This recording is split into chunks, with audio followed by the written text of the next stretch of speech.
नमस्कार, मैं रविश कुमार। तो तालाबंदी बढ़ेगी या नहीं बढ़ेगी, इसे लेकर सारी अटकलें समाप्त होती हैं। 1 मई को ही केंद्र सरकार ने बता दिया है कि तालाबंदी बढ़ने जा रही है और इस बार प्रेस रिलीज के जरिए यह सूचना आई है कि 4 मई के बाद से अगले 2 हफ्ते के लिए तालाबंदी बढ़ाई जा रही है। इस दौरान जो रियायतें दी गई हैं अलग अलग सेक्टरों में वो जारी रहेंगी। सफाई और सावधानी की शर्तें पूर्ववत बनी रहेंगी और अब हम सबको आधी मई तक तालाबंदी की शर्तों से गुजरना होगा। 24 मार्च से तालाबंदी इस देश में लागू है। दूसरी बार बढ़ाई गई तो इसकी अंतिम सीमा 3 मई तक रखी गई और अब 4 मई से 2 और हफ्ते के लिए तालाबंदी बढ़ाई जाती है। नए फैसले के मुताबिक बसें और ट्रेनें अभी बंद रहेंगी। गृह मंत्रालय की अनुमति से कुछ हवाई यात्राएं हो सकेंगी। स्पेशल ट्रेन और स्पेशल बसों को भी इजाजत दी जाएगी। रेड जोन में किसी तरह की गतिविधि नहीं होगी। ग्रीन जोन में कुछ छूट मिलेगी। सरकारी अस्पतालों में ओपीडी खुलेगी। रेड जोन में शर्तों के साथ निजी गाड़ियां चलेंगी। कार में 2 से ज्यादा लोगों को इजाजत नहीं होगी। कार में ड्राइवर के अलावा 2 पैसेंजर को इजाजत मिलेगी। 2 पहिया वाहन में सिर्फ 1 को इजाजत मिलेगी। हर जोन में स्कूल और कॉलेज बंद रहेंगे। ऑरेंज जोन में प्राइवेट कैब्स को अनुमति दी जाएगी।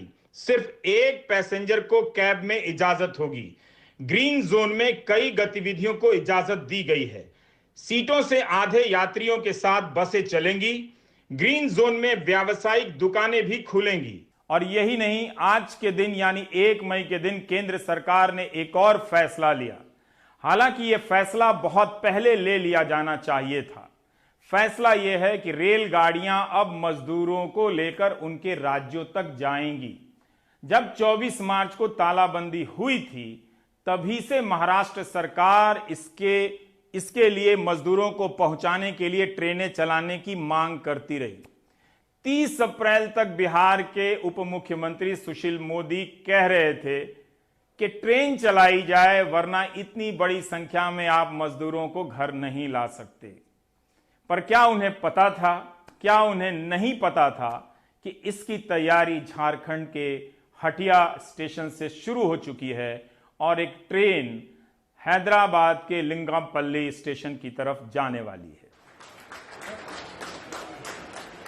1 मई की सुबह जब यह रेलगाड़ी निकली तो मीडिया में यह खबर सनसनी की तरफ फैल गई कि सरकार ने क्या कोई प्रयोग किया है या फिर गुप्त रूप से रेलगाड़ी चलाने का फैसला हो गया है। इस रेलगाड़ी में 1200 से अधिक मजदूरों को बिठाया गया। देह की दूरी के नियमों का पालन करते हुए एक कंपार्टमेंट में 74 मुसाफिर आ सकते हैं, मगर 54 ही बिठाए गए और सैनिटाइज भी किया गया रेलगाड़ी और प्लेटफॉर्म वगैरह को। क्या यह फैसला बहुत पहले नहीं हो सकता था, मार्च के महीने में 20 अप्रैल के दिन या 12 अप्रैल के दिन की रेलगाड़ियों से मजदूरों को भेजा जा सके? जैसे ही यह खबर आई, जो कि आनी थी, तो रेल मंत्रालय ने तुरंत लीपापोती वाली सफाई दी कि सिर्फ 1 बार के लिए चलाई गई है, वो भी तेलंगाना सरकार की अर्जी पर। तो क्या बिहार सरकार अभी तक सिर्फ मीडिया में बयान ही दे रही थी? उसने इस तरह की कोई आधिकारिक अर्जी नहीं दी। हमें इसके तथ्य हमारे सामने नहीं है, लेकिन यह जानकारी आते ही कांग्रेस पार्टी आक्रामक हो गई और पूछने लगी कि जो काम 40-45 दिन पहले हो सकता था वो इतनी देर से क्यों हुआ। इसका क्या औचित्य है, क्या लॉजिक है? स्पेशल आप प्लेन ला सकते हो, स्पेशल ट्रेन क्यों नहीं? आप विभिन्न ट्रेन चलाइए। सोशल डिस्टेंसिंग नॉर्म बड़ा आसान है ट्रेन में रखना, उसमें खाने का प्रबंध हो, और इतने सैकड़ों लोगों के लिए ट्रेन से बेहतर जो स्पेशल होंगी, जो पॉइंट ए से पॉइंट बी जाएंगी, उसका क्या औचित्य हो सकता है मना करने के? पूर्व रेल मंत्रियों ने कहा है, विपक्ष की कई अलग पार्टियों ने, कांग्रेस ने बहुत कहा ही है, लेकिन औरों ने कहा है।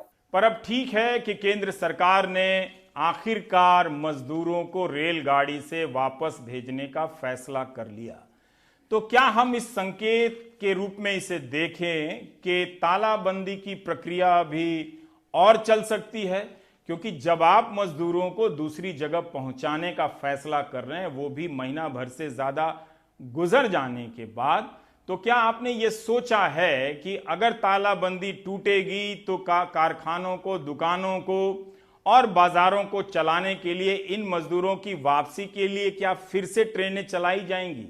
क्योंकि रियायत तो एक बार के लिए ही दी गई है अपने घरों तक पहुंचने के लिए। यह एक छोटी सी समस्या है और रेलगाड़ी नहीं चलने के कारण जो दिक्कतें आ रही थीं वो बहुत ज्यादा थी। पिछले 2-3 दिनों में गुजरात के सूरत से उड़ीसा, राजस्थान, मध्य प्रदेश के लिए कई बसें निकली।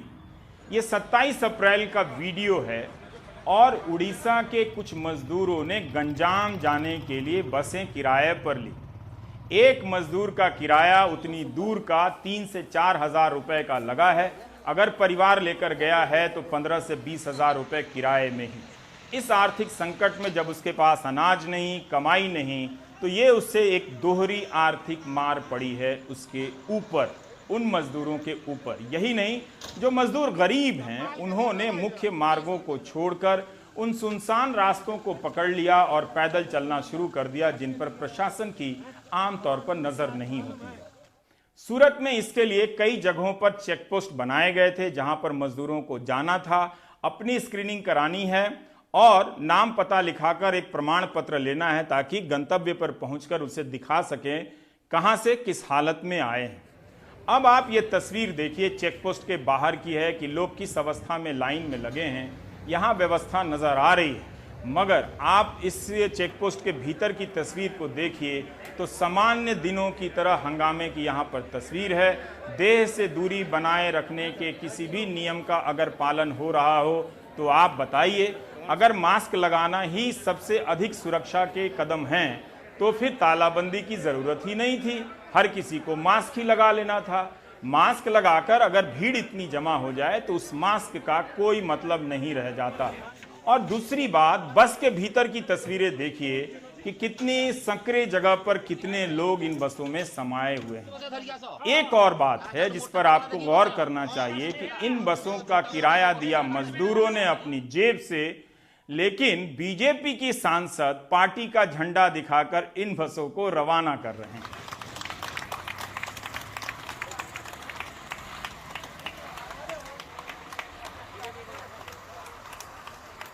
यह ठीक है कि गृह मंत्रालय ने श्रमिकों को घर पहुंचाने के लिए स्पेशल ट्रेन चलाने के आदेश दे दिए, लेकिन सूरत के रेलवे स्टेशन की यह तस्वीर बता रही है कि इसकी तैयारी पहले से हो चुकी थी। स्टेशन के बाहर देखिए किस तरह से गोले बनाए गए हैं ताकि यहां आने वाले मजदूरों को देह से दूरी के नियमों का पालन करने के लिए कहा जा सके। और प्लेटफॉर्म का मुआयना भी किया गया है और इसकी साफ सफाई भी रखी गई है, सैनिटाइज भी किया गया है। तो रेलवे एक तरह से अपनी तैयारियां शुरू कर चुकी थी। शायद इसका फैसला उस बड़ी खबर की तरह नहीं आया, इससे पहले ही झारखंड से खबर आ गई और रेलवे को कुछ और सफाई देनी पड़ी। शाम को गृह मंत्रालय को कुछ और फैसला लेना पड़ा। अगर रेलगाड़ी चलाने का फैसला बहुत पहले ले लिया गया होता तो तबराक अंसारी की मौत ना हुई होती। तबराक अंसारी मुंबई के पास के भिवंडी से साइकिल लेकर निकले थे यूपी के महाराजगंज के लिए। अपने 10 साथियों के साथ 400 किलोमीटर साइकिल चलाकर मध्य प्रदेश के बड़वानी सीमा तक पहुंचे और वहां पर उन्होंने दम तोड़ दी। इन सभी को आगे अभी 1400-1500 किलोमीटर साइकिल अभी और चलाने थे। अनुराग द्वारी ने ये रिपोर्ट भेजी थी। इस तरह की त्रासदियों से हमारे मजदूरों को गुजरना पड़ा है। आज मजदूर दिवस भी है। बस और रेल के बाद भी अभी भी बड़ी संख्या में मजदूरों की तकलीफें दूर नहीं हुई। तालाबंदी के बाद से ही अगर ये फैसला पहले हो जाता तो बहुत से मजदूरों को पैदल नहीं चलना पड़ता। महाराष्ट्र के कुछ मजदूर तेलंगाना से 1700 किलोमीटर पैदल चलकर नागपुर पहुंचे हैं। इनका कहना है कि वहां ना तो रहने का ठिकाना था, ना भोजन था, ना पैसे थे। ये मुमकिन है क्योंकि बहुत सारे मजदूरों के पास राशन कार्ड नहीं है। सरकार ने अपनी तरफ से व्यवस्था की है, लेकिन ये तस्वीरें बता रही हैं कि उसकी व्यवस्थाएं आधी अधूरी हैं या फिर उनमें इतनी क्षमता नहीं कि हर आदमी तक पहुंच जाए। दूसरी तरफ आप अहमदाबाद से आए इस वीडियो को देखिए, हितेश जी ने भेजी है। ये सड़क अहमदाबाद से देवगढ़ बारिया की तरफ जाती है, 170 किलोमीटर दूर है। अहमदाबाद में काम करने वाले 11 कंस्ट्रक्शन मजदूरों का यह परिवार सुबह 4 बजे पैदल निकल पड़ा है। इन्हें ना तो बस मिलेगी, ना तो इन्हें ट्रेन मिलेगा, और ये लोग इसलिए जा रहे हैं कि इनका भी अहमदाबाद में रहने खाने का इंतजाम नहीं हो सका, पैसे खत्म हो गए। हम जानते हैं कि भारत में 10 दिन से ज़्यादा लग रहे हैं कोरोना के संक्रमित मरीजों की संख्या डबल होने में, लेकिन 10 दिन में टेस्ट की भी संख्या इसी के आसपास रह रही है, थोड़ी ही ज़्यादा हो रही है। यानी अगर हम टेस्ट की क्षमता में देखें के हिसाब से तो हम बहुत तेज़ गति से प्रगति नहीं कर रहे हैं। अगर आप टेस्ट कम कर रहे हैं तो फिर आपके भरोसे पर सवाल उठता है कि आप कैसे आश्वस्त हैं कि इतने ही मरीज हैं, या फिर इस बीमारी की रफ्तार हमारी इतनी ही है। जॉन्स हॉपकिंस यूनिवर्सिटी के एक प्रोफेसर हैं स्टीव हांके, इन्होंने ट्वीट किया है कि इन्होंने जॉन्स हॉपकिंस के अपने सहयोगियों से बात की है और पाया है कि भारत का आंकड़ा सही नहीं हो सकता है। इसकी 81% आबादी असंगठित क्षेत्रों में काम करती है, तो मुमकिन है कि मरने वालों का या बीमारी का रिकॉर्ड सब कुछ कागज पर ना हो। आप जानते हैं कि पूरी दुनिया में जॉन्स हॉपकिंस यूनिवर्सिटी के बनाए मॉडल को फॉलो किया जा रहा है, इसकी बताए हुए संख्याओं को रिपोर्ट किया जा रहा है। हर जगह हेडलाइन में जॉन्स हॉपकिंस यूनिवर्सिटी है। तो क्या इस स्थिति में हम तालाबंदी से मुक्ति पा सकते हैं? अभी तक आप केंद्र सरकार और राज्य सरकारों के कई फैसलों को देखेंगे तो पाएंगे कि तालाबंदी की शर्तें अब 24 मार्च की तरह नहीं हैं, उसमें कई प्रकार की ढील दी जा चुकी हैं। कई जगहों पर हजारों की संख्या में फैक्ट्रियों को चालू कर दिया गया है, सरकारी दफ्तरों में कर्मचारी सीमित संख्या में लौटने लगे हैं। तो हमने तालाबंदी से क्या हासिल किया? संख्या बढ़ने की रफ्तार जरूर कम है हमारी, मगर संख्या बढ़ रही। क्या कोई ऐसा देश है जिससे हम तुलना तो नहीं कर सकते, मगर देख सकें कि उसने तालाबंदी करने के बाद क्या हासिल किया? एक देश नजर आता है, वो है न्यूजीलैंड। 27 अप्रैल को न्यूजीलैंड ने कहा कि कोरोना को एलिमिनेट कर दिया गया है, यानी खत्म कर दिया गया है। मगर प्रधानमंत्री ने साफ किया कि एलिमिनेशन का मतलब जीरो नहीं होता है, लेकिन मौजूदा दौर में हमने इसे नियंत्रित कर लिया है। इसीलिए न्यूजीलैंड ने तालाबंदी पूरी तरह से खत्म नहीं की, सिर्फ लेवल 4 से लेवल 3 ही किया। यह ऑकलैंड की तस्वीर है जो हमें उस्मान ने भेजी है। उनका कहना है कि सड़कों पर गाड़ियां लौट आई हैं, मगर बहुत ज़्यादा ट्रैफिक नहीं है। सतर्कता की सारी शर्तें पहले की तरह लागू हैं, दुकानें खुल गई हैं और कोई खाने का सामान लेकर घर जा सकता है। अब दिन वाली यह तस्वीर क्राइस्टचर्च की है। शुभजीत सरकार ने यह वीडियो भेजा है। सड़कों पर गाड़ियां लौट आई हैं, कम छात्रों की संख्या के साथ स्कूल खोल दिए गए हैं, फैक्ट्रियों में काम शुरू हो गए हैं, लोगों को घर से ही काम करने के लिए कहा जा रहा है। 10 लोग शादी या अंतिम संस्कार में शामिल हो सकते हैं। न्यूजीलैंड की स्वास्थ्य महानिदेशक एशले ब्लूमफील्ड ने कहा है कि संक्रमित मरीजों की कम संख्या से हमें यह भरोसा हो रहा है कि हमने लक्ष्य को पा लिया है। जीरो तो नहीं हुआ है, लेकिन हमें अब पता है कि नए केस कहां से आ रहे हैं। प्रधानमंत्री जसिंडा आर्डन ने कहा है कि कोरोना वायरस फिलहाल मिट गया है, लेकिन हम सभी को सतर्क रहना होगा। न्यूजीलैंड में अभी तक 1474 केस सामने आए, जिसमें से 1229 ठीक हो गए और मरने वालों की संख्या मात्र 19 ही रही। न्यूजीलैंड में क्राइस्टचर्च बोल के एक छोटा सा शहर से बोल रहा हूँ। जैसे कि आप देख सकते हैं कि हमारे यहाँ सिचुएशन बहुत ही नॉर्मल हो चुका है। हम लोग का अभी तक यहाँ पे अलर्ट लेवल 4 में था, जिसका मतलब था कंप्लीट लॉकडाउन। वो आज से उठ गया है, तो हम लोग अभी अलर्ट लेवल 3 में आ चुका है। हम लोग का यहाँ टेस्टिंग बहुत ज़्यादा हो रहा है। कल तक 1,26,000 टेस्ट हो चुका था और हमारा पॉपुलेशन है 45 लाख। पर कैपिटा के हिसाब से बहुत ही हाई है और वो वर्ल्ड में हाईएस्ट है। लकीली हम लोग का यहाँ पे सिचुएशन लगभग कोरोना मुक्त हो चुके हैं। कम्प्लीटली इरेडिकेट नहीं हुआ है, बट लगभग हम लोग ठीक हो चुके हैं। जैसे कि आप देख सकते हैं कि बर्गर किंग फूड पिकअप में गाड़ी का इतना लाइन है। देखिए, ये वक्त वो वक्त नहीं है जब किसी की धर्म, जाति या कोई भी कुछ भी देखा जाए, क्योंकि कोविड-19 एक ऐसी बीमारी है जो धर्म देख के नहीं आएगी। कोई भी धर्म का आदमी हो, प्लीज़ धर्म मत देखो, हेल्प करो जितनी आप एक दूसरे की कर सकते हो। यही हमने न्यूजीलैंड में किया है। हमने कोई नेशनैलिटी नहीं देखी, हमने किसी का धर्म नहीं देखा, किसी की जाति नहीं देखी। जो जिसकी हेल्प कर सकता था सबने हेल्प करी है। आप लोग एक दूसरे की मदद करेंगे तो आप लोग कोविड-19 को हरा पाएंगे। हम सब मिलकर कोविड-19 को हरा पाएंगे। अब एक दूसरा देश है ताइवान। ताइवान ने तालाबंदी का सहारा नहीं लिया, लेकिन उसने बाकी अपने नियमों को सख्त कर दिया। जिस ताइवान के बारे में कहा गया था कि चीन के नजदीक होने के कारण कोविड-19 से सबसे बुरी तरह से यह दूसरा देश होगा जो प्रभावित होगा, मगर ताइवान अपने उपायों से मस्त है, बगैर तालाबंदी किए हुए। ताइवान में अप्रैल के महीने में 5 दिन ऐसे रहे जब कोई केस नहीं आया। मार्च में भी 2 दिनों तक कोई केस नहीं आया। ताइवान में सिर्फ 6 लोगों की मौत हुई है और संक्रमित लोगों की संख्या 429 के आसपास ही रही।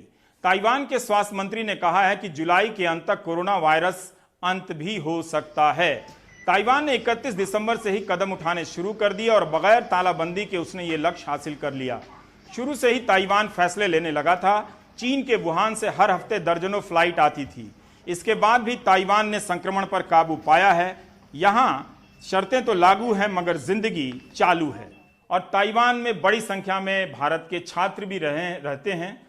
उन्होंने अपने अनुभव हम भारतीयों के लिए भेजे हैं ताकि हम सीख सकें कि हम ताइवान के मॉडल से क्या कुछ ले सकते हैं। मेरे कॉलेज में क्लास में जाने से पहले मुझे टेम्परेचर देना पड़ता है। क्लास में मैं हर दिन जहाँ बैठता हूँ सेम प्लेस पे मुझे बैठना पड़ता है। हर बच्चा अल्टरनेट सीट पे बैठता है, यानी 1 मीटर होने चाहिए मिनिमम डिस्टेंस, और आप जगह चेंज नहीं कर सकते। हर दिन सेम प्लेस पे बैठेंगे। आप अगर बस में चढ़ते हैं तो बस में विदाउट मास्क नहीं चढ़ सकते। अगर आप चढ़ते हैं तो फ़ाइन देना पड़ेगा। फ़ाइन भी बहुत तगड़ा फ़ाइन है यहाँ पे फ़ाइन करीबन है 60,000 NTD। It's means Indian approx 1.2 lakh and starting है वो, स्टार्टिंग पॉइंट है। हाँ, और पब्लिक प्लेस पे भी विदाउट मास्क नहीं जा सकते हैं।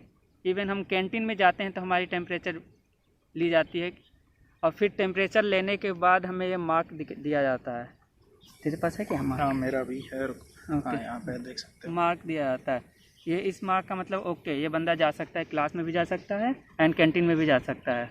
यहाँ लोग सुनते हैं, काम भी करते हैं, क्योंकि ये डिसीज़ है, नॉट लाइक कोई पॉलिसी आया मेरे किसको, क्योंकि डिसीज़ आया खुद को अफेक्ट होता है। अगर खुद आदमी ठीक है तो वहाँ पे 90% तक का काम हो जाता है, इसीलिए अप्रॉक्सीमेटली 90 तक हो जाता है। एंड ताइवान ने जनवरी स्टार्टिंग से ही यहाँ सिचुएशन संभालना स्टार्ट कर लिया है। एंड ऐसे भी नहीं था कि अभी ये सिचुएशन आ गया, मास्क नहीं मिल रहा, सैनिटाइज़र नहीं मिल रहा, ऐसा नहीं है। और रूल्स पे हर टाइम इमीडिएटली रिफ़्रेश किया जाता है, रिव्यू किया जाता है क्या हो रहा है। एंड मास्क भी ना हर पर्सन को लाइक इतना दिन के लिए, लाइक फॉर एग्जांपल 1 वीक या 2 वीक्स के लिए 9 डेज के लिए 14 मास्क 14 मास्क ऐसे दिया जाता है। और सस्ता भी है, ऐसे जैसे जो उस प्राइस में नहीं सेल किया जा सकता। यहाँ पे वॉशरूम्स में पोस्टर्स लगे हुए हैं कि आपको हाथ कैसे धुलने हैं। सारे स्टेप्स 1 बाय 1 आपको बताए गए हैं। इसके अलावा आप कभी भी अगर छुट्टियों में घूमने जाते हो तो आपको इसका लेखा जोखा अपने यूनिवर्सिटी स्टाफ को बताना होता है। वो उसके बाद वो चेक करते हैं कि अगर आप किसी ऐसे एरिया में गए हो जहाँ पे रिसेंटली ताइवान में कोविड-19 के केसेस मिले हैं तो आपको तुरंत हॉस्टल फैसिलिटीज़ में क्वारंटाइन किया जाता है 14 दिनों के लिए।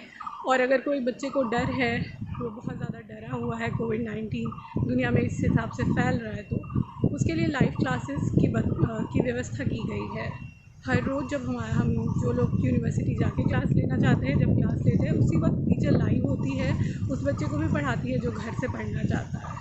और इस बीच 3 मई को कोविड-19 से लड़ने वाले योद्धाओं और देशवासियों का हौसला बढ़ाने के लिए नौसेना समुद्र में एक फॉर्मेशन बनाएगी, आसमान में वायुसेना उड़ान भरेगी और सेना के बैंड अस्पतालों में जगह जगह पर संगीत बजाएंगे ताकि लोगों का हौसला बढ़े। On behalf of the defense services, we have decided to express our gratitude to all the Corona warriors, every person who has been involved in providing support to our nation and to its people, in ensuring that all of us remain safe and we are able to overcome this problem in the days ahead.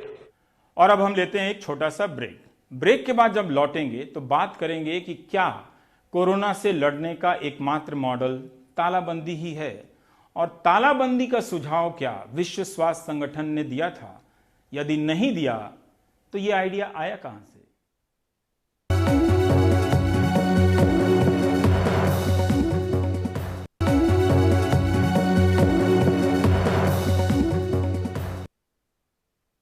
तो आपने देखा कि हमारे पास तालाबंदी को लेकर एक model है न्यूजीलैंड का, और एक मॉडल है ताइवान का जिसने तालाबंदी नहीं की मगर बीमारी को कंट्रोल किया। न्यूजीलैंड ने तालाबंदी की और बीमारी को कंट्रोल किया और वहां एक लेवल से घटाकर दूसरे लेवल तक न्यूजीलैंड ले आया है। पर क्या इसका सुझाव विश्व स्वास्थ्य संगठन की तरफ से आया था? हम सब के दिमाग में पैंडेमिक शब्द आ गया है, जो 11 मार्च को विश्व स्वास्थ्य संगठन ने कहा था कि कोविड-19 को महामारी कह सकते हैं, लेकिन हमारे दिमाग में यह बात ऐसे पहुंची कि उस दिन इसे महामारी घोषित की गई थी, जबकि विश्व स्वास्थ्य संगठन की डिक्शनरी में, उसकी नियमावली में सबसे बड़ा अलार्म जो चेतावनी है वो 30 जनवरी को जारी की गई थी। Public health emergency of international concern, 194 देशों को यह चेतावनी जारी की गई थी, और विश्व स्वास्थ्य संगठन WHO की नियमावली में इससे बड़ी कोई चेतावनी नहीं है। तो जवाबदेही के हर प्रश्न को 11 मार्च से नहीं 30 जनवरी से शुरू करना चाहिए कि हमने 30 जनवरी को जब health emergency of international concern की घोषणा हुई उसके बाद से क्या किया। हमने WHO की चीफ साइंटिस्ट सौम्या स्वामीनाथन से पहले बात की थी, उनकी बातचीत का कुछ हिस्सा रह गया था जो आज हम दिखाना चाहते हैं। हमने 2-3 सवाल पूछे थे कि तालाबंदी का फैसला क्या विश्व स्वास्थ्य संगठन का था, क्या उसकी निर्देशिकाओं में, गाइडलाइंस में तालाबंदी है, और दूसरा चीन को लेकर WHO पर जो आरोप लगते हैं उसके बारे में WHO का क्या कहना है। तो कोई समझ है कि इस संख्या के बाद हमें तालाबंदी हटा लेनी चाहिए, क्योंकि आपने जो क्वारंटीन की गाइडलाइन दी है उसमें पॉपुलेशन लॉकडाउन की बात नहीं है। WHO ने कभी लॉकडाउन की बात नहीं करी थी।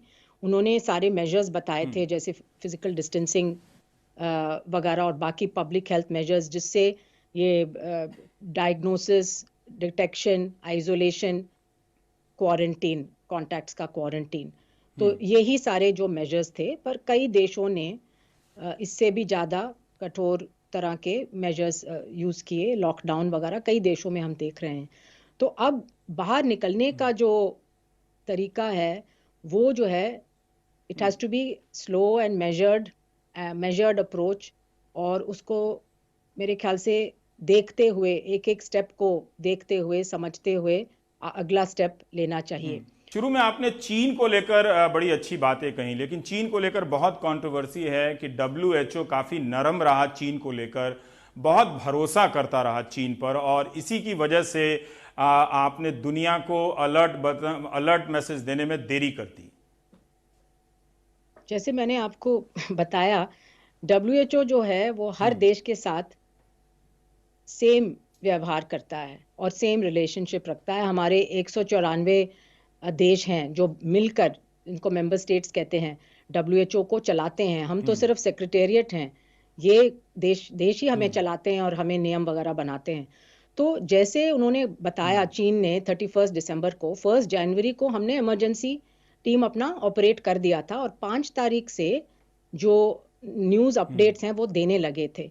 और 14 जनवरी को हमने ये भी कहा था कि ये एक ह्यूमन बीइंग से दूसरे ह्यूमन टू ह्यूमन ट्रांसमिशन, मनुष्य से मनुष्य, क्योंकि पहले जानवर से मनुष्य में आया, फिर जल्दी पता लग गया कि मनुष्य से मनुष्य में ये फैल सकता है और पर उसमें सावधानी आप रहे। ये भी कह रहे थे कि पहले आपने कहा कि नहीं ह्यूमन टू ह्यूमन नहीं है, फिर कहा कि ह्यूमन टू ह्यूमन है, फिर आपने कहा कि इमरजेंसी लगाते हैं, हेल्थ इमरजेंसी है 30 जनवरी को, लेकिन उसके पहले फिर बहुत आगे जाकर कहते हैं कि ट्रैवल पे बैन नहीं लगाना चाहिए। तो इस तरह का कंफ्यूजिंग सिग्नल WHO की तरफ से गया। पेंडेमिक 11 मार्च को घोषित करने में आपने बहुत देर की।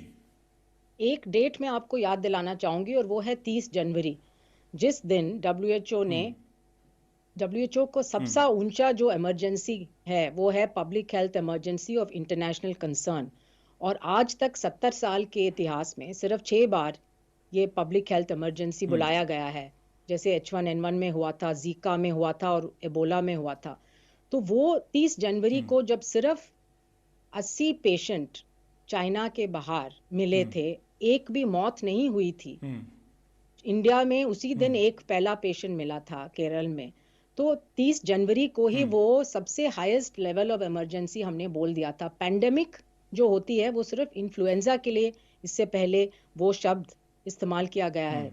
तो 30 जनवरी को पूरी दुनिया को बता दिया था कि इससे ज्यादा बड़ी इमरजेंसी नहीं हो सकती, सब सावधान हो जाएं, पूरा अपना एक्टिवेट मैं करें। एक रोकना चाहता हूं आपको, क्योंकि हम ये समझते हैं साधारण, मैं खासकर मैं भी इसमें ये समझता हूं कि 11 मार्च को आपने पेंडेमिक की घोषणा की थी, ये ज्यादा बड़ा अलार्म था 30 जनवरी की तुलना में, लेकिन आप ये कह रही हैं कि 30 जनवरी वाला ज्यादा बड़ा अलार्म था 11 मार्च की तुलना में।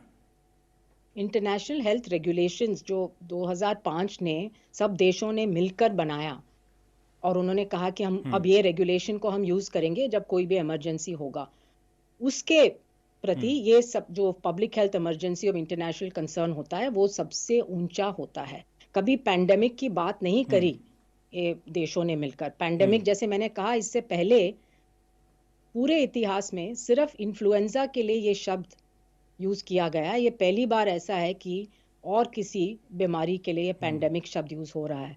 तो इस वजह से मैं सोचती हूँ कि 30 जनवरी को दुनिया को पूरी इमरजेंसी की घोषणा कर दी थी और उसके साथ ही सारी बातें भी बताई थी। ये तथ्य को हम इग्नोर कर रहे हैं कि चीन में जो डॉक्टर ली थे जिन्होंने पहली बार बताई कि ये वायरस हो सकता है, तो ऐसे विसिल ब्लोअर की आवाज दबाई गई, बाद में उनका निधन भी कोरोना से ही हुआ।